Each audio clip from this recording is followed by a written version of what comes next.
ಎಸ್ಐಟಿಯಿಂದ ಅನನ್ಯ ಭಟ್ ನಾಪತ್ತೆ case investigation ಆಗ್ತಾ ಇದೆ. ಈ ಕೇಸ್ ಸಂಬಂಧ ಸುಜಾತಾ ಭಟ್ರನ್ನ ವಿಚಾರಣೆ ನಡೆಸೋ ಅಂತ ಎಸ್ಐಟಿ ಅಧಿಕಾರಿಗಳು ಪ್ರಾಥಮಿಕವಾಗಿ ಸುಜಾತಾ ಹೇಳಿಕೆಯನ್ನ ದಾಖಲಿಸಿಕೊಳ್ಳೋರಿದ್ದಾರೆ. ಎಸ್ಐಟಿ ಅಧಿಕಾರಿಗಳ ತಂಡ ಏನಿದೆಯಲ್ಲ ಅದು ನೇರವಾಗಿ ಸುಜಾತಾ ಭಟ್ ನೀಡುವಂತ ಹೇಳಿಕೆಗಳನ್ನ ದಾಖಲಿಸಿಕೊಳ್ತಾರೆ. 70 ವರ್ಷ ದಾಟಿದ ಹಿನ್ನೆಲೆಯಲ್ಲಿ ಮತ್ತೆ ಮನೆಗೆ ಬರ್ತಾರೆ ಎಸ್ಐಟಿ ಅಧಿಕಾರಿಗಳು. ಎಸ್ಐಟಿಗೆ ಕನ್ಫ್ಯೂಷನ್ ಶುರು ಮಾಡಿದ್ದಾರೆ ಸುಜಾತಾ ಅವರು ಹೇಳಿರೋ ಅಂತ ಕಥೆಗಳಿಂದ.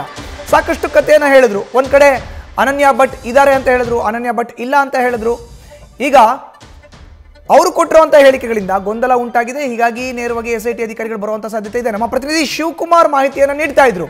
ಶಿವಕುಮಾರ್, ನೋಡಿ, ಈಗ ಸುಜಾತಾ ಭಟ್ ನೀಡಿರುವಂತ ಹೇಳಿಕೆಗಳು ಮಾಧ್ಯಮಗಳ ಮುಂದೆ ಒಂದೊಂದು ಮಾಧ್ಯಮಕ್ಕೆ ಒಂದೊಂದರ ಹೇಳಿಕೆ, ಮತ್ತೆ ಹಾಗೆ ಟ್ವಿಸ್ಟ್ಗಳು, ಟರ್ನ್ಗಳು, ಈಗ ಅವರಿಗೆ ಸಂಕಷ್ಟ ಎದುರಾಗ್ತಾ ಇದೆ. ಇವತ್ತು ಕೂಡ ಎಸ್ಐಟಿ ಅಧಿಕಾರಿಗಳು ಸುಜಾತಾ ಭಟ್ನ ಇನ್ವೆಸ್ಟಿಗೇಷನ್ ಮಾಡೋ ಸಾಧ್ಯತೆ ಇದೆ. ಶಿವಕುಮಾರ್, ಮಧುಸೂದನ್, ಅನನ್ಯ ಭಟ್ ನಾಪತ್ತೆ ಪ್ರಕರಣದಲ್ಲಿ ಎಸ್ಐಟಿ ಅಧಿಕಾರಿಗಳು ಯಾವುದೇ ಕ್ಷಣದಲ್ಲಾದರೂ ಕೂಡ ಸುಜಾತಾ ಭಟ್ ಅವರನ್ನ ವಶಕ್ಕೆ ಪಡೆದು ವಿಚಾರಣೆ ಮಾಡುವಂತಹ ಸಾಧ್ಯತೆಗಳು ಹೆಚ್ಚಳವಾಗಿರುವಂಥದ್ದು. ಪ್ರಮುಖವಾಗಿ ಜುಲೈ 3ನೇ ತಾರೀಕು ಅನನ್ಯ ಭಟ್ ನನ್ನ ಮಗಳು, ಆಕೆ ನಾಪತ್ತೆಯಾಗಿ 20 ವರ್ಷಗಳಿಗಿಂತ ಹೆಚ್ಚಿನ ಕಾಲ ಆಯಿತು. ಆಕೆ MBBS ವ್ಯಾಸಂಗವನ್ನು ಮಾಡ್ತಿದ್ಲು.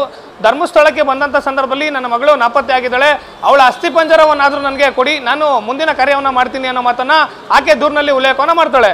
ಯಾವಾಗ ಸುಜಾತಾ ಭಟ್ ಬಂದು ಅನನ್ಯ ಭಟ್ ನನ್ನ ಮಗಳು, ಆಕೆ ಮಿಸ್ಸಿಂಗ್ ಆಗಿದ್ದಾಳೆ ಅಂತೇಳಿ ದೂರನ್ನು ದಾಖಲು ಮಾಡ್ತಾಳೆ, ಆಗ ಈ ಪ್ರಕರಣ ಕೂಡ SITಗೆ ವರ್ಗಾವಣೆ ಆಗುತ್ತೆ. SIT ಅಧಿಕಾರಿಗಳು ಆಕೆ ಕೊಟ್ಟಂತ ದೂರಿಗೆ ಸಂಬಂಧಪಟ್ಟಂತೆ ಪ್ರಾಥಮಿಕ ಸಾಕ್ಷ್ಯಗಳನ್ನ ಕಲೆ ಹಾಕಂತ ಮುಂದಾದಂತ ಸಂದರ್ಭದಲ್ಲಿ, ಅಂದ್ರೆ ಸುಜಾತಾ ಭಟ್ ತನ್ನ ದೂರಿನಲ್ಲಿ ಏನೆಲ್ಲ ಅಂಶಗಳನ್ನು ಉಲ್ಲೇಖವನ್ನು ಮಾಡಿರ್ತಾರೆ ಅದಕ್ಕೆ ಸಂಬಂಧಪಟ್ಟಂತೆ ಅನನ್ಯ ಭಟ್ರಿಗೆ ಸಂಬಂಧಪಟ್ಟಂತೆ ಯಾವುದೇ ದಾಖಲಾತಿಗಳನ್ನು ಕೂಡ SIT ಅಧಿಕಾರಿಗಳ ಮುಂದೆ ಪ್ರಾಥಮಿಕವಾಗಿ ಕೊಡೋದಿಲ್ಲ. ಅಂದ್ರೆ ಆಕೆ ದೂರನ್ನ ಕೊಡುವಂತ ಸಂದರ್ಭದಲ್ಲೂ ಕೂಡ ಪೊಲೀಸ್ ಅಧಿಕಾರಿಗಳಿಗೆ ಯಾವುದೇ ಸಮರ್ಪವಾದಂತಹ ಸಾಕ್ಷ್ಯಗಳನ್ನು ಕೊಡೋದಿಲ್ಲ. ಜೊತೆಗೆ SIT ಅಧಿಕಾರಿಗಳು ಆಗಸ್ಟ್ 23ನೇ ತಾರೀಕು ಅಂದ್ರೆ ನಿನ್ನೆ ವಿಚಾರಣೆಗೆ ಬರಬೇಕು ಅಂತೇಳಿ ಆಕೆಗೆ ನೋಟಿಸ್ ಅನ್ನು ಕೊಟ್ಟರು ಕೂಡ ಆರೋಗ್ಯದ ಕಾರಣ ಒಡ್ಡಿ ನನಗೆ 29ನೇ ತಾರೀಕು ವಿಚಾರಣೆಗೆ ಬರ್ತೀನಿ ಅಂತೇಳಿ ಸುಜಾತಾ ಭಟ್ ಹೇಳ್ತಿದ್ದಾರೆ ಒಂದ್ ಕಡೆ. ಆದ್ರೆ ಮತ್ತೊಂದ್ ಕಡೆ ಆಕೆ ದೂರಿನಲ್ಲಿ ಕೊಟ್ಟಂತ ವಿಚಾರಣೆ ಬೇರೆ.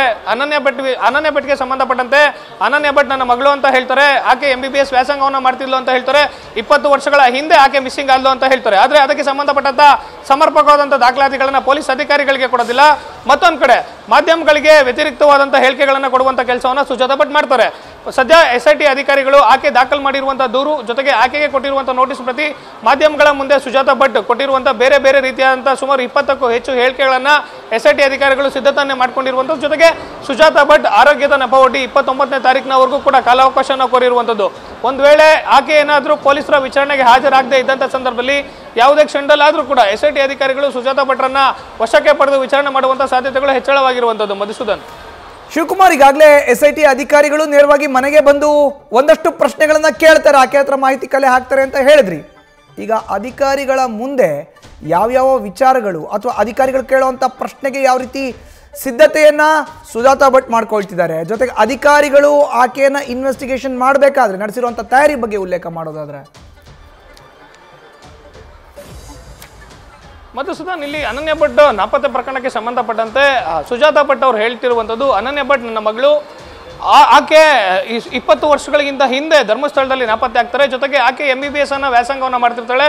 ಅನನ್ಯ ಭಟ್ ಮಿಸ್ಸಿಂಗ್ ಆದಂಥ ಸಂದರ್ಭದಲ್ಲಿ ನಾನು ಕೋಲ್ಕತ್ತಾದಲ್ಲಿ ಸ್ಟೆನೋಗ್ರಾಫರ್ ಆಗಿ ಕೆಲಸವನ್ನು ಮಾಡಿದೆ ಅಂತೇಳಿ ಆಕೆ ಲಿಖಿತವಾದಂಥ ದೂರನ್ನ ಬೆಳ್ತಂಗಡಿ ಪೊಲೀಸರಿಗೆ ಕೊಡುವಂತ ಕೆಲಸವನ್ನ ಮಾಡ್ತಾರೆ. ಯಾವಾಗ ಅನನ್ಯ ಭಟ್ ನಾಪತ್ತೆ ವಿಚಾರಕ್ಕೆ ಸಂಬಂಧಪಟ್ಟಂತೆ ಸುಜಾತಾ ಭಟ್ ದೂರನ್ನ ದಾಖಲಾಗುತ್ತೆ, ಪ್ರಾಥಮಿಕವಾಗಿ ಪೊಲೀಸರು ದೂರನ್ನ ಸ್ವೀಕಾರ ಮಾಡುವಂತ ಸಂದರ್ಭದಲ್ಲಿ ಅನನ್ಯ ಭಟ್ಗೆ ಸಂಬಂಧಪಟ್ಟಂತ ಕೆಲವೊಂದಷ್ಟು ದಾಖಲಾತಿಗಳನ್ನ ಕೇಳ್ತಾರೆ. ಅಂದ್ರೆ ಅನನ್ಯ ಭಟ್ ಅವರ ಫೋಟೋ ಆಗಿರ್ಬೋದು, ಅವರ ಬರ್ತ್ ಸರ್ಟಿಫಿಕೇಟ್ ಆಗಿರ್ಬೋದು, ಅವರು ಅಂದ್ರೆ ಸುಜಾತಾ ಭಟ್ ಹೇಳ್ದಂತೆ ಆಕೆ MBBS ಏನು ವ್ಯಾಸಂಗವನ್ನು ಮಾಡ್ತಿರ್ತಾಳೆ ಅದಕ್ಕೆ ಸಂಬಂಧಪಟ್ಟಂತ ಎಜುಕೇಶನ್ ಸರ್ಟಿಫಿಕೇಟ್ಗಳಾಗ್ಲಿ ಇವ್ಯಾವನ್ನೂ ಕೂಡ ಸುಜಾತಾ ಭಟ್ ತನಿಖಾಧಿಕಾರಿಗಳಿಗೆ ಒದಗಿಸುವಂತ ಕೆಲಸವನ್ನ ಮಾಡೋದಿಲ್ಲ ಒಂದ್ ಕಡೆ. ಮತ್ತೊಂದ್ ಕಡೆ ಪೊಲೀಸ್ ಅಧಿಕಾರಿಗಳು ಬೆಂಗಳೂರಿನ ಸುಜಾತಾ ಭಟ್ ಅವರ ನಿವಾಸಕ್ಕೆ ಬಂದು ಆಕೆಯನ್ನ ಹೇಳಿಕೆ ಪಡ್ಕೊಳ್ಳುವಂತ ಕೆಲಸ ಮಾಡಿದ್ರು ಕೂಡ ಆಕೆ ಕೊಟ್ಟಂತ ದೂರಿಗೆ ಸಂಬಂಧಪಟ್ಟಂತ ದಾಖಲಾತಿಗಳನ್ನ ಕೇಳಿದಂತ ಸಂದರ್ಭದಲ್ಲೂ ಕೂಡ ಆಕೆ ಎಲ್ಲವನ್ನೂ ಕೂಡ ನಿರಾಕರಿಸುವಂಥದ್ದು. ಕೇವಲ ಆರೋಗ್ಯದ ನೆಪ ಒಡ್ಡಿ ಆಕೆ ಒಂದ್ ಕಡೆ ವಿಚಾರಣೆಗೆ ಗೈರಾಗ್ತಿದ್ದಾಳೆ. ಮತ್ತೊಂದ್ ಕಡೆ ಪೊಲೀಸರು ತನಿಖಾಧಿಕಾರಿಗಳು ಕೇಳ್ತಿರುವಂತಹ ಯಾವುದೇ ಸಮರ್ಪಕವಾದಂಥ ದಾಖಲೆಗಳನ್ನು ಕೊಡ್ತಿಲ್ಲ. ಮತ್ತೊಂದ್ ಕಡೆ ಪ್ರತಿನಿತ್ಯ ತನ್ನ ಹೇಳಿಕೆಗಳನ್ನ ಆಕೆ ಬದಲಾಯಿಸ್ತಾ ಹೋಗುವಂಥದ್ದು. ಒಂದ್ ಕಡೆ ನನಗೆ ಅನನ್ಯ ಭಟ್ ಅನ್ನೋ ಮಗಳೇ ಇರಲಿಲ್ಲ, ಬೇರೊಬ್ರು ನನಗೆ ಒತ್ತಡವನ್ನು ಹಾಕಿ ಈ ರೀತಿಯಾಗಿ ಸ್ಟೇಟ್ಮೆಂಟ್ ಅನ್ನ ಕೊಡ್ಸೋರು ಅಂತ ಹೇಳಿದ್ರೆ, ಮತ್ತೊಂದ್ ಕಡೆ ಆ ಸ್ಟೇಟ್ಮೆಂಟ್ ಕೊಟ್ಟಂತ ಕೆಲವೇ ಗಂಟೆಗಳಲ್ಲಿ ಮತ್ತೆ ಸುಜಾತಾ ಭಟ್ ಉಲ್ಟಾ ಹೊಡೆಯುವಂಥದ್ದು. ಅನನ್ಯ ಭಟ್ ನನ್ನ ಮಗಳೇ, ನನ್ನ ಮೇಲೆ ಒತ್ತಡ ಇತ್ತು ಅಂತೇಳಿ ಪದೇ ಪದೇ ಸ್ಟೇಟ್ಮೆಂಟ್ ಅನ್ನ ಚೇಂಜ್ ಮಾಡ್ತಿರುವಂಥದ್ದು. ಅಂದ್ರೆ ಪ್ರಮುಖವಾಗಿ ತನಿಖಾಧಿಕಾರಿಗಳು ಅನನ್ಯ ಭಟ್ ನಾಪತ್ತೆ ಪ್ರಕರಣಕ್ಕೆ ಸಂಬಂಧಪಟ್ಟಂತೆ ಸುಜಾತಾ ಭಟ್ ದೂರಿನಲ್ಲಿ ಯಾವೆಲ್ಲ ಅಂಶಗಳನ್ನ ಉಲ್ಲೇಖವನ್ನು ಮಾಡಿರ್ತಾರೆ ಸಂಬಂಧಪಟ್ಟಂತ ದಾಖಲಾತಿಗಳನ್ನ ಮುಂದಿಟ್ಟು ಪ್ರಶ್ನೆ ಮಾಡುವಂತ ಕೆಲಸವನ್ನ ಮಾಡ್ತಾರೆ. ನಂತರದಲ್ಲಿ ಮಾಧ್ಯಮಗಳಲ್ಲಿ ಆಕೆ ಕೊಟ್ಟಿರುವಂತಹ ಹೇಳಿಕೆಗಳಿಗೆ ಸಂಬಂಧಪಟ್ಟಂತೆ ಪ್ರಶ್ನೆಗಳನ್ನ ಮಾಡಲಿಕ್ಕೆ ಸದ್ಯ SIT ಅಧಿಕಾರಿಗಳು ಸಿದ್ಧತೆಯನ್ನ ಮಾಡ್ಕೊಂಡಿರುವಂತದ್ದು. ಮಧುಸೂದನ್, ಧನ್ಯವಾದ ಶಿವಕುಮಾರ್ ನಿಮ್ಮ ಮಾಹಿತಿಗೆ. ನ್ಯೂಸ್ ಫಸ್ಟ್ ನಿರ್ಭೀತಿಯಿಂದ ನಿಮ್ಮ ಪರವಾಗಿ.